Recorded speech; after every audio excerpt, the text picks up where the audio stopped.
Baptiste Falvoz, bonjour Baptiste. Alors, on voit que c'est l'une des régions les plus prospères d'Espagne qui réclame son indépendance et c'est bien là tout l'enjeu de ce référendum, c'est bien l'économie. Oui, l'économie, première de sa classe, la Catalogne, si l'on constate le PIB d'abord, le PIB catalan représente 1/5 du PIB national, première puissance exportatrice de marchandises également. On fait d'ailleurs le point tout de suite sur ce poids économique qu'occupe la Catalogne, ce bon élève catalan, avec Christophe Dansette et Antoine Mariotti. Les plages bondées de Barcelone ou de la Costa Brava. Les Ramblas. 18 millions de touristes se sont rendus en Catalogne l'année dernière. À elle seule, elle attire un quart des visiteurs étrangers d'Espagne. Mais la région ne vit pas seulement de son tourisme, loin de là. Elle est réputée être le moteur économique de l'Espagne.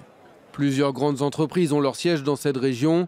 Le groupe de textile Mango, des banques ou des acteurs de l'industrie chimique notamment. Voilà qui permet à la Catalogne d'être de très loin la première région exportatrice du pays. Elle représente 1/5 du produit intérieur brut espagnol, c'est légèrement mieux que Madrid. Certes, le chômage touche tout de même un peu plus de 13% des Catalans, mais cela reste largement inférieur à la moyenne espagnole. Problème, le référendum d'autodétermination inquiète certains milieux économiques. La Banque d'Espagne a notamment mis en garde contre les risques pour la croissance suscitée par ce vote.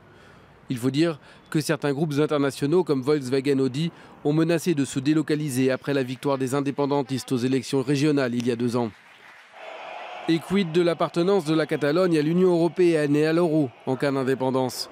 Une sortie serait désastreuse, l'Union européenne représentant 65% des exportations de la région. Dans tous les cas, la Catalogne traîne derrière elle un fardeau, sa dette, plus de 75 milliards d'euros, soit 35% de son PIB.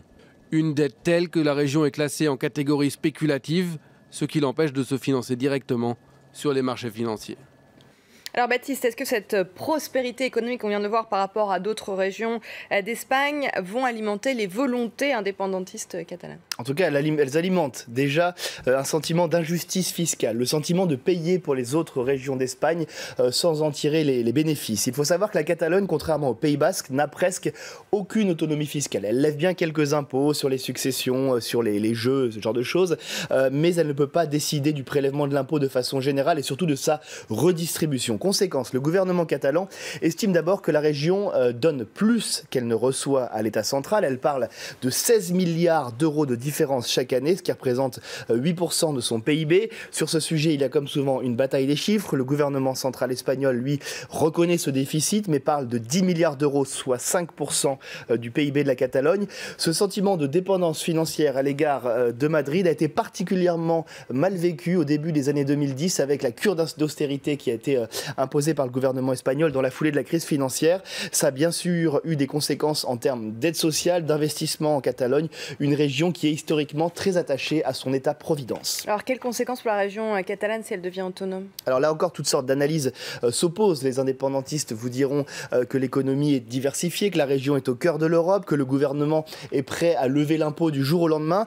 D'autres sont beaucoup plus prudents car il y a d'abord une chose que je ne vous ai pas dit, on l'a entendu dans le sujet, la Catalogne est très endettée. Sa dette publique régionale est de plus de 35% de son PIB. Et si elle sort de l'Espagne, on imagine qu'en plus de cette dette régionale, le gouvernement espagnol va lui demander de contribuer aussi à sa quote-part de la dette nationale. L'Espagne qui est également un pays très endetté.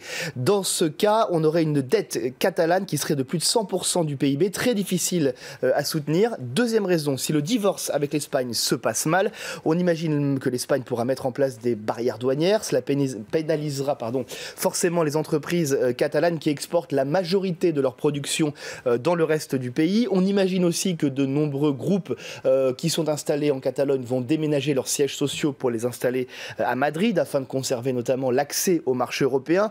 L'accès au marché européen, c'est finalement peut-être le point le plus crucial puisque en théorie, si la Catalogne sort de l'Espagne, elle sort aussi automatiquement de l'Union européenne. Ce sont les statuts de l'Union européenne qui le prévoient et elle sort également de la zone euro, ce qui entraîne toute sorte de conséquences financières, de barrières douanières, d'accès aux capitaux étrangers. Bref, pour résumer, pour un certain nombre d'économistes, l'indépendance catalane, ce serait un pari perdant-perdant pour la Catalogne, mais aussi pour le reste de l'Espagne. Merci beaucoup Baptiste, on vous retrouve tout à l'heure.